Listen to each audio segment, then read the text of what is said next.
Gary, Indiana, एक शहर जो अपने स्टील मिलों और अपने संघर्षों के लिए जाना जाता है। लेकिन 2010 के दशक की शुरुआत में इस शहर में एक अलग तरह की बदनामी छा गई। एक शांत गली में एक छोटा सा साधारण सा घर डेमन हाउस के रूप में जाना जाने लगा। एक ऐसी जगह जहां हमारी दुनिया और अलौकिक के बीच का पर्दा पतला होता दिख रहा था। इस घर से जो कहानियां सामने आईं, वे सिर्फ अंधेरे में फुसफुसाहट नहीं थीं। वे डॉक्यूमेंटेड, रिपोर्टेड और इन्वेस्टिगेटेड थे। ये फोल्कलोर नहीं था, ये यहां और अभी हो रहा था, एक मॉडर्न अमेरिकन सिटी में। डेमन हाउस ने जल्दी ही लोगों का ध्यान खींचा, अज्ञात के प्रति हमारे सामूहिक आकर्षण का केंद्र बन गया। इस खास घर में ऐसा क्या था जिसने इतना ध्यान खींचा?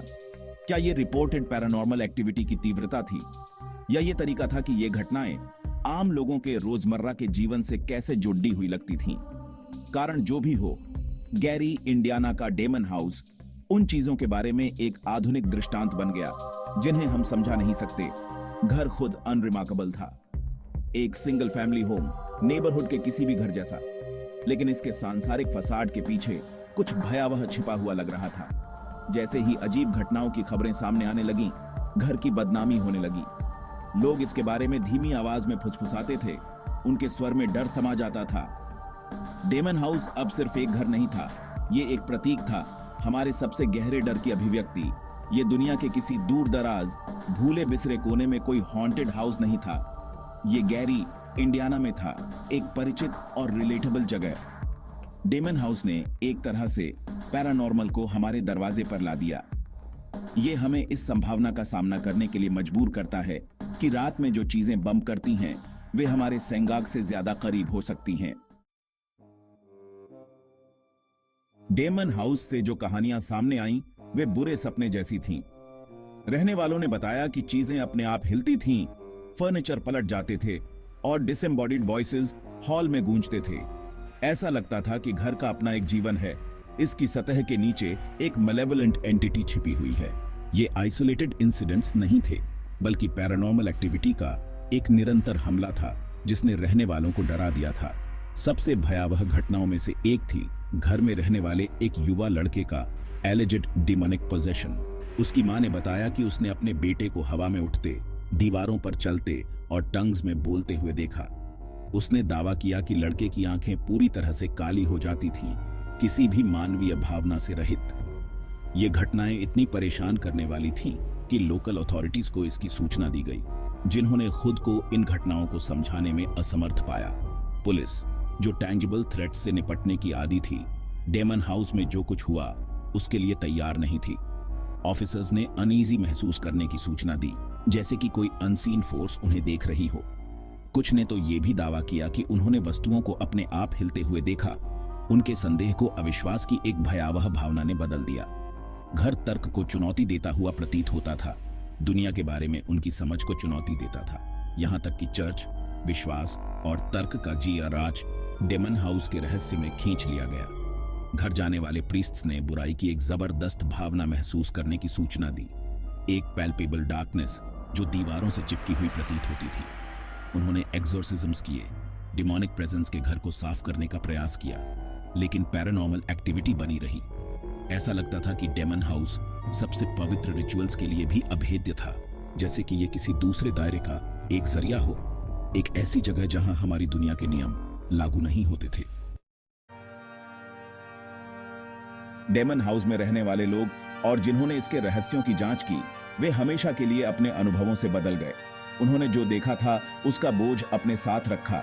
उनका जीवन हमेशा के लिए पैरानॉर्मल से जुड़ गया। उनकी कहानियां, जिनका अक्सर संदेह के साथ सामना किया जाता था, एक कठोर अनुस्मारक के रूप में काम करती थीं कि इस दुनिया में ऐसी चीजें हैं जिन्हें हम समझा नहीं सकते। घर में रहने वाले परिवार की मातृसत्ता लटोया एमंस डेमन हाउस गाथा का चेहरा बन गई। डिमोनिक पोजेशन और पैरानॉर्मल टॉर्मेंट के उनके भयावह वृत्तांतों ने देश को मोहित कर लिया। उसने अपने अनुभवों के बारे में एक कच्ची ईमानदारी के साथ बात की, जो सम्मोहक और परेशान करने वाली दोनों थी। उसकी कहानी हालांकि असाधारण थी, अज्ञात के एक गहरे मानवीय डर के साथ प्रतिध्वनित हुई। डेमन हाउस की जांच करने वाले पुलिस ऑफिसर्स ने भी कहानी को प्रकाश में लाने में महत्वपूर्ण भूमिका निभाई। उनकी भागीदारी हालांकि शुरू में अनिच्छुक थी, ने पैरानॉर्मल एक्टिविटी के दावों को विश्वसनीयता प्रदान की। ऑफिसर चार्ल्स ऑस्टिन विशेष रूप से अपने अनुभवों के बारे में मुखर थे। उन्होंने कहा कि उन्होंने ऐसी चीजें देखी हैं जो तर्कसंगत व्याख्या को धता बताती हैं। कानून के एक आदमी से आने वाली उनकी गवाही ने लोगों को दुनिया के बारे में अपनी धारणाओं पर पुनर्विचार करने के लिए मजबूर किया।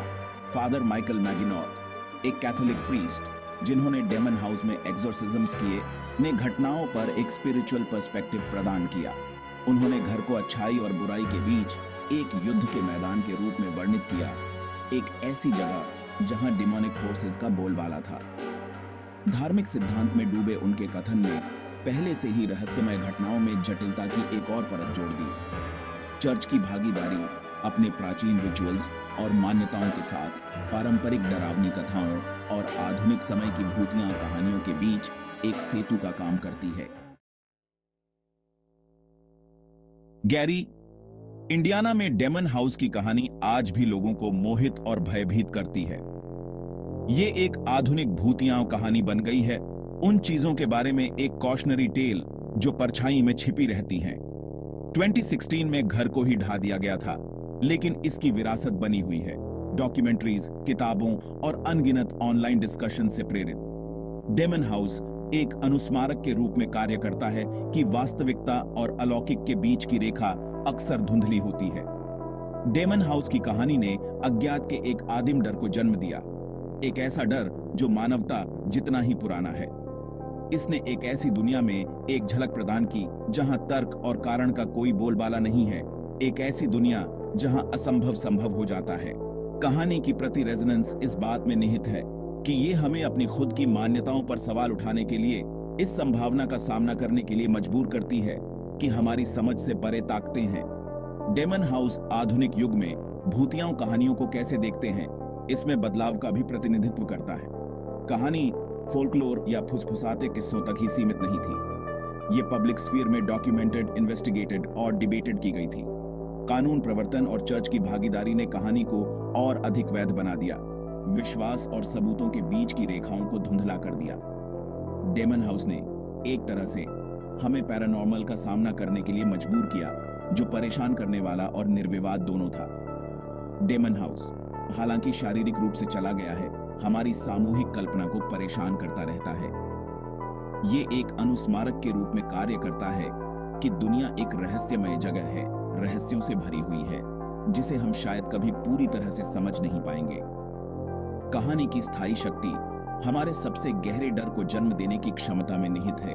हमें याद दिलाती है कि कभी-कभी रात में जो चीजें बम्प करती हैं, वे सब बहुत वास्तविक होती हैं।